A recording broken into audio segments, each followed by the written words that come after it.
What if you tell your child, please pick up your coat from the floor, and he totally ignores you? Or you ask him to close the door, and he keeps going like he didn't hear you at all? Know that feeling? Sometimes it seems like they know exactly what no means, but the moment it isn't comfortable, poof, no disappears from their dictionary. We're going to talk about this deeply in a minute.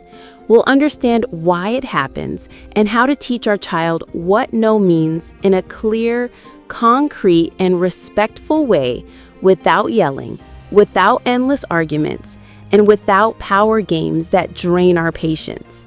But first, hi everybody, and welcome to my channel. Hi, I'm Esty. I'm a parenting coach, a children's author, and a bibliotherapist. That means I use the power of stories to help parents and children heal, grow, and reconnect. For years, I've walked with moms like you who want to give their children the best, but discover that love alone is not enough when it doesn't have a clear frame. And before we start with the no secrets, I have a gift that can totally change the feeling in your home. I made you a free, instant download guide, How to Heal Childhood Trauma Through Stories. It comes from years of experience. More than 10,000 parents and teachers have used it. It gives you practical tools to bring your child back to confidence, calm, and joy through everyday stories. Moms told me it opened a whole new world of connection with their children and helped so much in moments of tears, fear, or frustration. On Amazon, it's $8.99. But for you, right now, it's free. If you haven't grabbed it yet, this is the time. The link is right below this video. Now back to that little one testing your limits. You say no, he gives a tiny smile and keeps going. You ask him to clean up, he says later. You repeat yourself, and now he's pushing the boundary. Your heart tightens. Is he not respecting me? Am I not clear? Am I overdoing it? Take a breath. This doesn't mean you're a bad mom. It doesn't mean your child is a problem. It simply means he hasn't truly learned what no means yet. Kids can say no from about 1.5 years, but that doesn't mean they understand it when we say it to them. For many kids, it's just a word in a game. Something flexible, something to argue about, something they can try to turn into yes by whining long enough. And that's exactly what this video is for. We're going to see how to teach no in a clear, concrete way. How to turn this tiny word from a war button into a tool that brings peace, calm, and safety. If you know this situation, your child ignores you, you feel frustrated, and the home feels tense, this video is for you. You probably heard your child say no by about 18 months, maybe earlier. It's one of the first words kids love to use. No want, no like, not now. They use it all the time and it makes them feel powerful. But here's the key question. Do they really understand what no means? The answer is usually not. There's a huge difference between knowing a word and feeling its meaning in real life. Think about colors. A child can repeat green, but if you never show a green tree or a green toy, green won't connect to reality. It's just a sound. Same with no. Children don't learn words only from explanations. They learn from demonstration, from repeated, real experiences. If no is only a sound floating in the air with no matching action, it stays fuzzy. But if your child sees and feels what happens when someone says no, then something clicks inside. A quick example.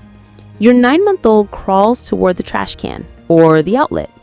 You shout from far away, "No, no!" What does he get? To him, it's just an interesting noise. Maybe even a game. I go to the trash, mom shouts, "Wow, cool, I can press a button and mom makes a sound." He learned there's a link between him and your reaction, but he didn't learn the meaning of no.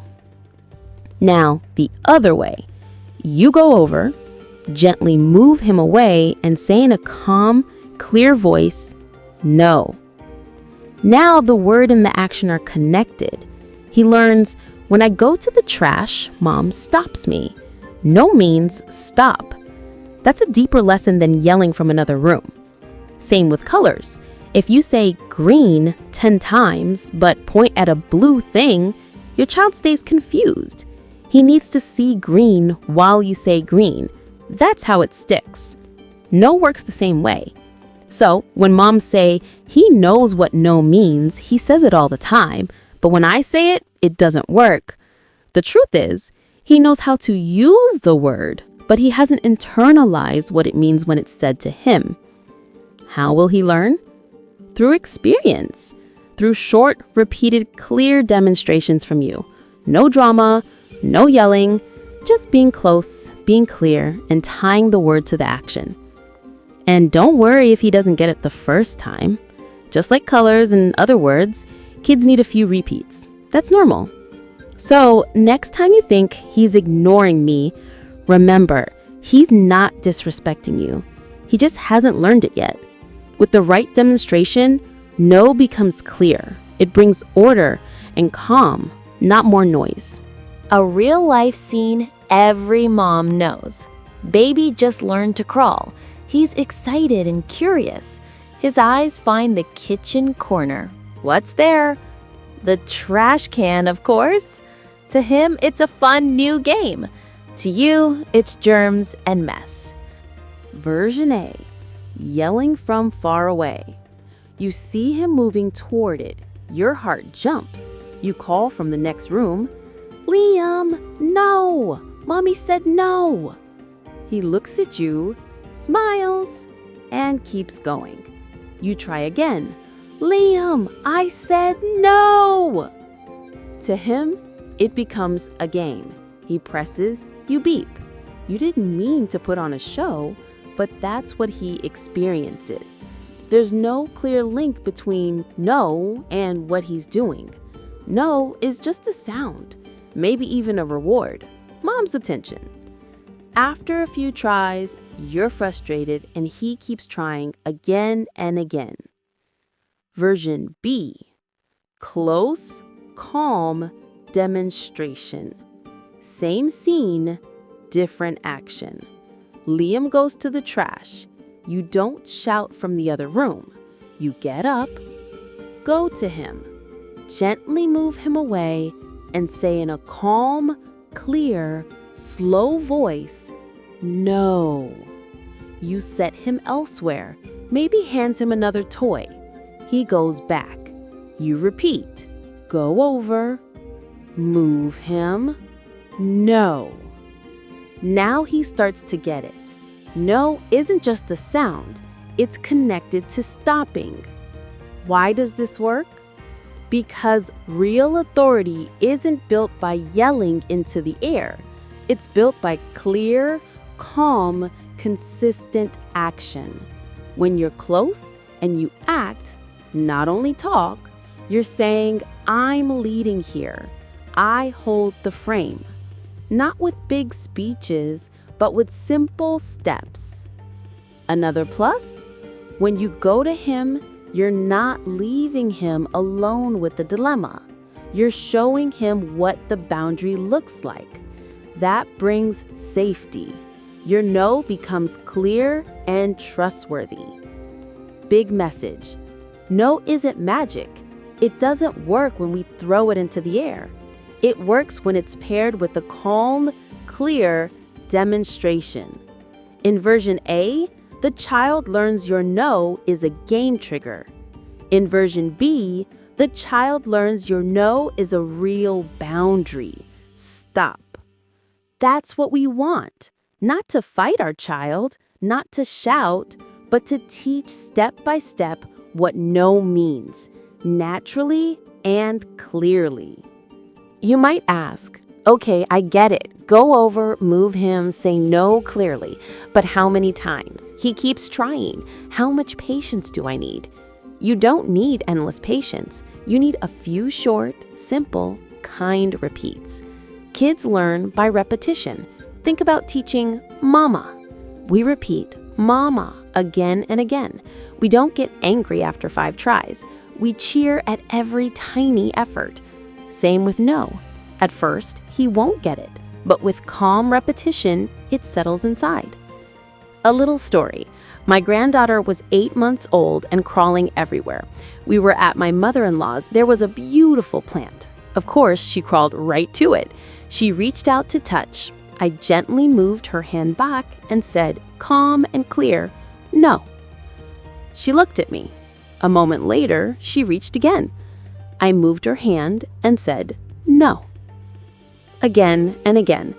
No yelling, no anger, just steady, clear, calm. Then a sweet moment. She reached out and stopped a few centimeters before the leaves. She looked at her hand, looked at me, and said softly, "No." My heart melted. She got it. Not because I made a big drama, but because I repeated kindly a few times. That's the power of gentle repetition. Kids don't learn from empty words. They learn from clear experiences. And the repetition doesn't need to last forever. After a few tries, end the session. Remove the temptation. Close the trash, move the plant, or offer something else to do. Your child doesn't need a university lesson. He needs a few examples, and then a break. This way, the message lands without power fights. He learns when mommy says no, it means stop. Because it's done calmly, he doesn't feel punished. It just feels like normal life. Bottom line, to learn no, kids don't need yelling, speeches, or battles. They need short, consistent, kind demos. A few repeats with a small smile, and then back to life. When we guide with patience, not as punishment, kids learn much faster. Often 3 or 4 repeats are enough. Real authority isn't built with drama. It's built from inner calm, clear behavior, and those tiny moments when your child experiences what no means. Another common problem? No inflation. If every minute we say no, don't touch, don't climb, don't spill, don't shout, the word wears out. It turns into background noise. Our goal is the opposite. When we say no, it should be rare, clear, and important, a real stop signal. How? 2 tracks. Shape the environment and use smart language. Number 1, make home kid-friendly, the environment. The more your house fits kids, the fewer no's you need. Move fragile or dangerous things out of reach. Vases, important papers, scissors. Lock tempting cupboards, snacks, cleaners. Use simple child locks. Cover outlets, add drawer stoppers. Create a clear play zone with age-right toys. Clear yes areas, fewer no's. Set up storage, a bin for balls, a bin for blocks, little picture labels on boxes. Cleanup gets easier. Kids feel capable instead of scolded. Number 2, think before reacting. Smart language. Before no pops out, take a breath. Do we truly need no here? Sometimes switch to a yes when or redirection. Yes, popsicle, after lunch.